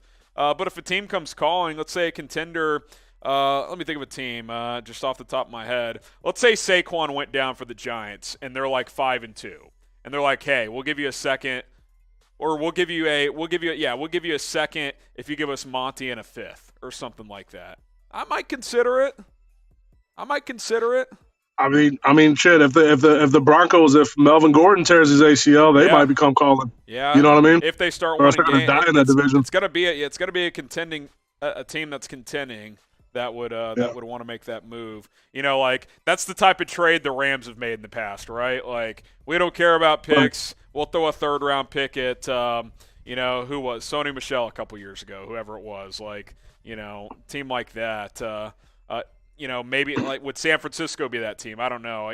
They kind of just plug and play at running back, but I mean, I think there are scenarios where he could get traded. I think they would have to feel really good about the return though, because I think they do value his leadership. Yeah, I mean, we'll see. That's something I'm definitely keeping an eye on the rest of this offseason going into the trade deadline. Mm-hmm. We'll see what happens with him, man. But hey, go Bears! Thursday night, let's kick some Commander ass. Yeah, get to 3-3, mini bye week. Fields keeps playing well. Let's go.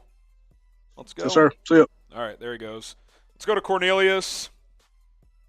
Everyone that is on the line now, I will answer your calls, and then I'm going to sign off. So if you're not, I'll give you guys a minute. Get on the caller line if you want to call in, and then whoever's in the caller queue, those will be the final calls. All right, Cornelius, you're up next. What's up?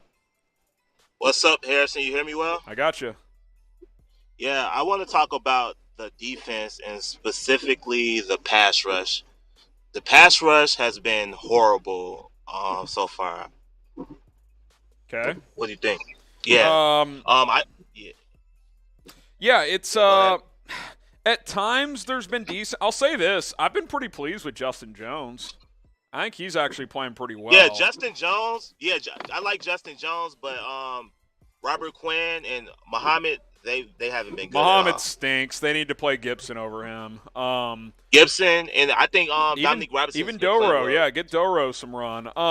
Quinn, we knew he was not going to do what he did last year, but I have been surprised that he hasn't been very productive. I'm hoping he'll kick into gear here. He's older, man. Maybe that's right. Maybe he's starting to fall off. I don't know. That's true, but he's been getting. From what I see, he's been getting demolished. Yeah, well, by some of these, Andrew Thomas. Some of these Andrew Thomas killed him in the Giants game. He got 0 pressures in that game. There was a couple times against Minnesota he got kind of close to Cousins, didn't quite get home. I thought he looked a little better, but yeah, we got to keep an eye on that, man. He has not been close to what he was last year, and that's kind of his career. He has a really good year, then he kind of struggles. I don't know. It's one of those weird deals. Well, he doesn't move around like other edge rushers do in there. Yeah, he only plays on that right side. Yeah. Yeah. Another thing, Dante Pettis, he sucks. He sucks. He shouldn't be on the NFL roster. Only reason he made the team is because of that last preseason game. That and Tyke Tolbert vouched for him, the receivers coach. Yeah. He sucks. Him and Mustapher, but that's all I got to say. All right, I'm with you, Cordelius. It's been a rough go watching Pettis the last couple weeks, and we've said all that needs to be said about Mustapher. He ain't it. That's all I know. All right, man. All right, bro. All right, let's go to Brandon. He's up next. What's up, Brandon? And based on the caller queue, Joe is going to be the last caller today. All right, Brandon, you're up. Unmute yourself when you're ready, and we'll talk some ball. Bottom left-hand corner of your screen. You click that mic button, you'll be good to go. Brandon going once. Going twice. I'm guessing you got prompted to set your mic settings on your phone. If you did, hop back in the queue. I'll try to get you back on, but you're still muted. All right, going back to Corey here. What do you got for me, Corey? Corey? Well, I was wondering what's going on with the guy they with picked what? up. What's going on with the offensive lineman they picked up? Oh, Leatherwood? Yeah. He's on the well, first of all, I hope that's not you getting chased by the cops. I hear the sirens in the back. No. But it's on TV. Okay. He's on the NFI list. He got mono, so he's still sick, I guess. I don't know. They haven't activated him as of yet. That's what I'm saying. And he's eligible to come back. He's missed 4 games. He's eligible to come back. Maybe they activate him by the Patriots game. I don't think he's going to play this week though.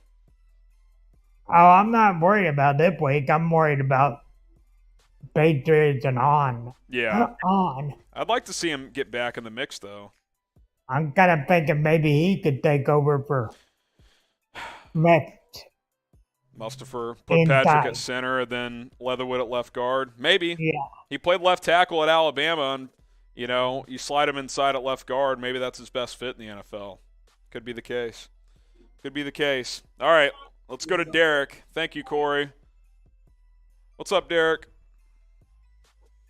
Hey, I was wondering, would this be a good idea if right now, since Javonte Williams just tore his ACL and the Broncos are kind of stuck with Melvin Gordon, and just in case he gets injured, the Bears trade Montgomery and Robert Quinn for like a second and a third or a second and fourth and draft a running back and like an edge rusher with those picks? Maybe.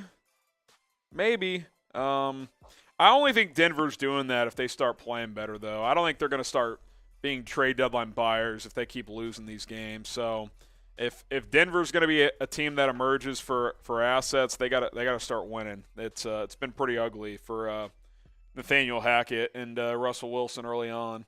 Let's go to Jacob. Thanks for the call, Derek. Jacob, you are up on the Callin app. What's up? How's it going, Harrison? Pretty good. How you been? I'm good.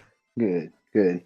I just got this idea in my head when I was watching the live stream, so I wanted to run it by you and see what your opinion might be. So, what if we traded for Calvin Ridley for a third, and then trade Robert Quinn back for a third? So instead of using that first for a wide receiver, we could use it for an edge. Okay. And maybe draft a receiver lineman in the second round. Yeah. Mm-hmm.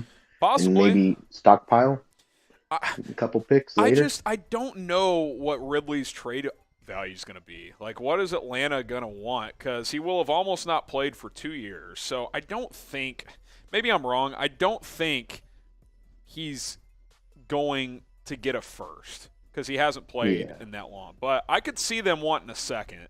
And I'd probably give a second if if the Bears do their homework, background check, and look, get info on Ridley that he's good to go, ready to come back in shape, motivated, all that stuff. I would trade a second for him because before he got hurt, he was a top 10 receiver in this league. He was playing that well for at least 2 years. So if you could get him for a second, I mean that's a bargain if he's that guy again. So yep, and let's see. You could also move with that second round pick. Let's just say we still have it or whatnot. Mm-hmm. We can move Mooney down the slot and have the new draftee come in as a wide receiver 2 and Ridley wide receiver 1. Yeah, perhaps gives Mooney some separation as a slot receiver. Yeah. Because I like putting Mooney in the slot some, which they do occasionally, but not nearly enough. Yeah, I never saw Mooney as a, alpha wide receiver 1. No. I seen him as like a high end 2. Yeah, but that's pretty much his limit, I think. Yeah, I mean, I don't want to put a limit on the guy, but I've always viewed him as a very good 2, and if he proves me wrong and becomes a 1, that's awesome. But exactly. A good number 2 for a 5th round pick is excellent. Oh yes, people get pissed when you say stuff like that, and it's like, guys, like being a number 2 receiver in the NFL is hard. Like that's an accomplishment. Yes, very hard. Yep. Yeah, I'm with you. Appreciate the call. A couple more here. Let's go to Paleo, and then we got 2 Joes actually. Then we're done. All right, Paleo, what's up? Hey, Harrison. Once again, I'm hopping onto the show a little late because of school, but I'm not sure if you talked about it yet, but why do you think, in your opinion, we're not utilizing Velus Jones more?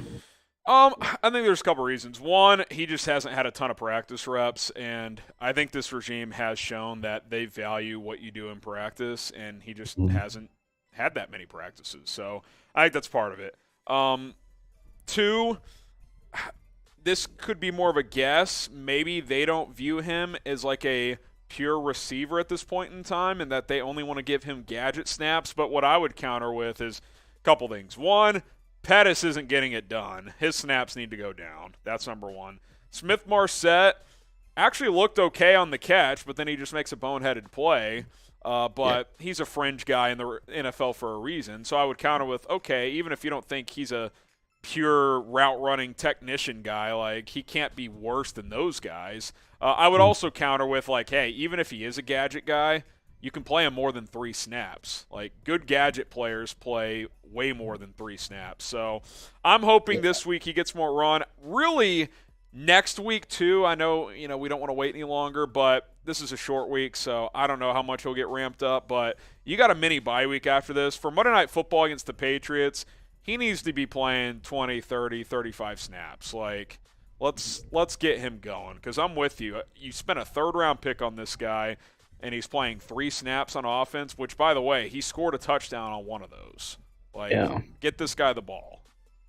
Yeah, I mean, I know Smith Marset is younger than him, and Dante Pettis has been up and down, but lately kind of down. So, I mean, like you said, you invested a third-round pick in Velus Jones. So, I mean, like, as he gets more practice, I'd like to think the Bears would start to try to prioritize him. I think he will play more. Like, I don't think he's going to be like an every down guy, but I got to think, like, in the next few weeks, he's at least playing half the snaps. Yeah. I mean, that's what I'm hoping for, at least. All right, Paleo, anything else? No, that's about it. Thanks for taking my call. All right, man. We'll talk soon. All right. Sounds good. 2 Joes. We're going to go to Joe Viscoom first, and then we'll go to the final Joe. What's up, Joe? What you got for me? There you go. There you go. Hey, can you hear me? Yep. Yeah. The other guy kind of stole my question about Velus Jones and how they can utilize him coming Thursday. I'm wondering, do you think N'Keal Harry is actually, like, is he going to play this week and we get to see what he can do? He was limited on Tuesday in a walkthrough practice based on their, like, projections, basically. So I hope he's active and he gets some snaps. I don't think he'll play a ton, though. I kind of just made the point that this regime has, like, valued practice time, and he obviously hasn't had much of that. So I hope he's active and maybe he gets some red zone targets or something like that. But I think you're looking at New England Week 7 Monday Night Football when we can see him have a bigger impact. Yeah, no, I agree. It's like, just like you said, it's like I'm interested to see what he can do in the red zone.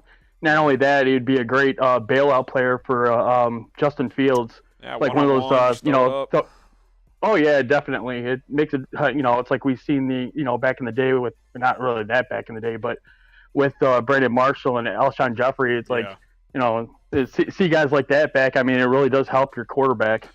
And he's something Harry brings, even though he's been very inconsistent early in his career, he's a great blocking receiver. So, like, you get that outside zone game going. He's a great blocker, which is underrated in this scheme. So, if nothing else, he can contribute in that way. Well, yeah, it seems like that they try to run a lot of wide receiver screens and those big body guys. I mean, Equanimeous, St. Brown. It's like that's where those guys come in like really useful. You throw a bubble to Mooney and you got St. Brown and Harry blocking. I mean, that's pretty good. Like 2 6'4" guys out there putting 5'10" corners on their ass. Like, like those plays can all of a sudden go from 4-yard plays to 30-yard plays if it's blocked properly. So. I'm excited to get him in here and see what he can contribute. Again, I wouldn't expect a ton in this first game if he's even active, but I'm moving forward to work him in there. I mean, if guys like, again, I'll keep saying it, if Pettis is playing real snaps, I mean, come on, try someone else. It's not working with Pettis, so.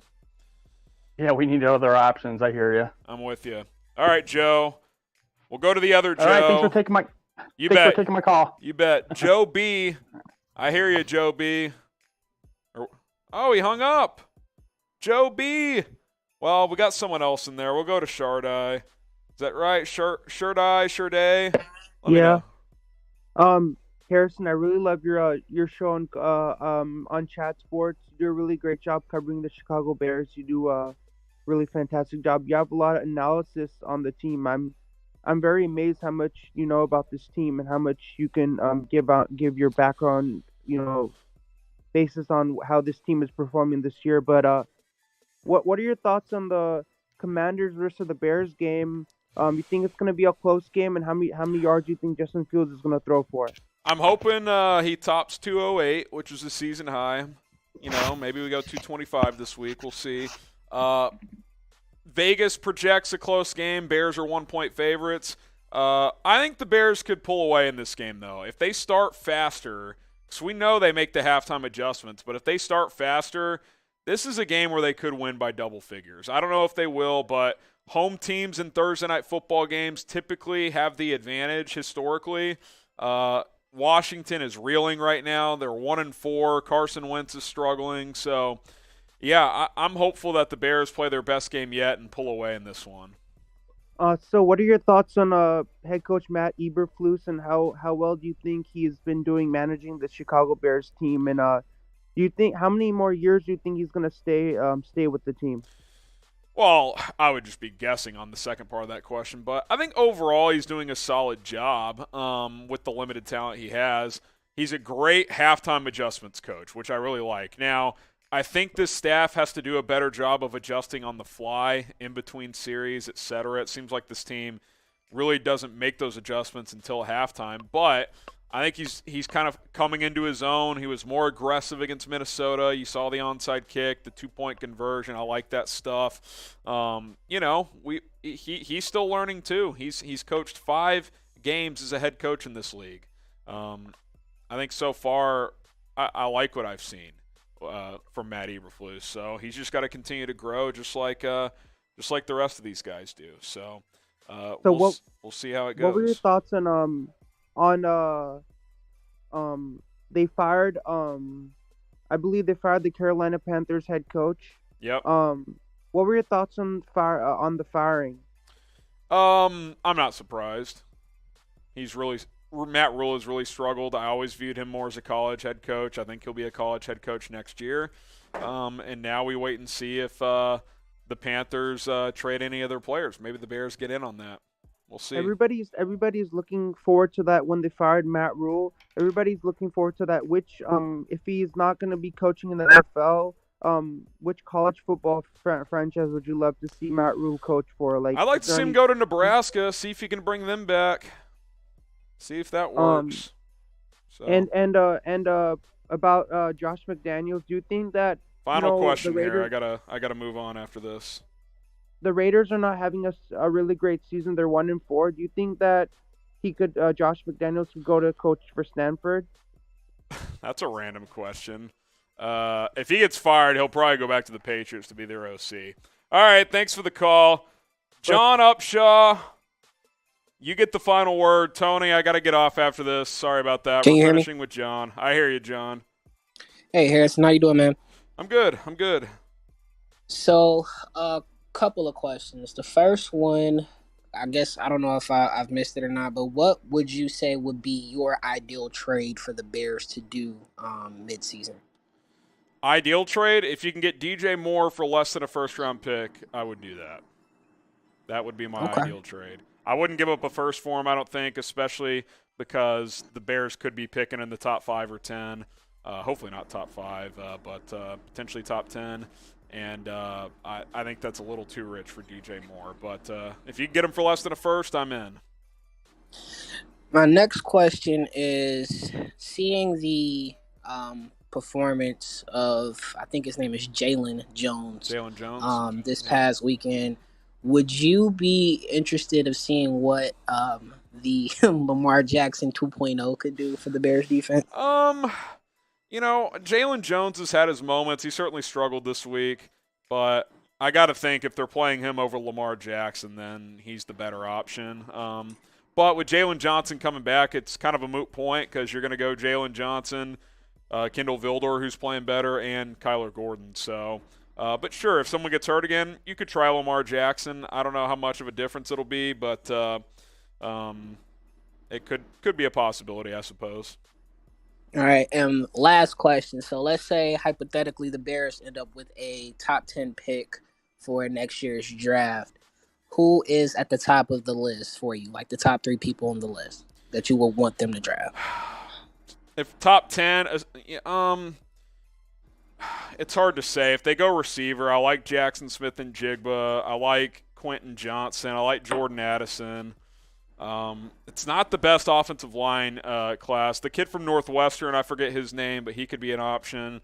Peter Skoronsky, thank you, Producer Jack.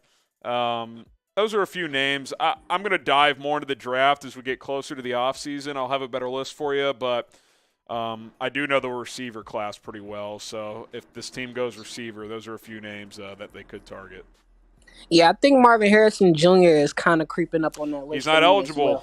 He's not eligible. He's got another year of college. Oh, yeah. Yeah. If he was eligible, he'd probably be the top guy. He's balling. He's balling. Yeah. I haven't heard much about that receiver from LSU that had a bunch of hype. Yeah, he's not having a good year. I'll be curious to see how his draft stock sits. Keyshawn Boutte, yeah, he's not having a good year. So, all right, John, appreciate it. Appreciate all the calls today. Appreciate everybody hanging out on YouTube. Remember, we're doing an FGB shirt giveaway, but to be eligible, you got to download the Callin app, subscribe to Bears Now on Callin, chatsports.com/BearsCallin. Be sure to do that to be eligible for a Callin FGB t-shirt giveaway. I'm Harrison Graham. I'm signing off on YouTube and on Callin and on Rumble. We will see you guys next time. Appreciate you guys for tuning in. Bear down as always.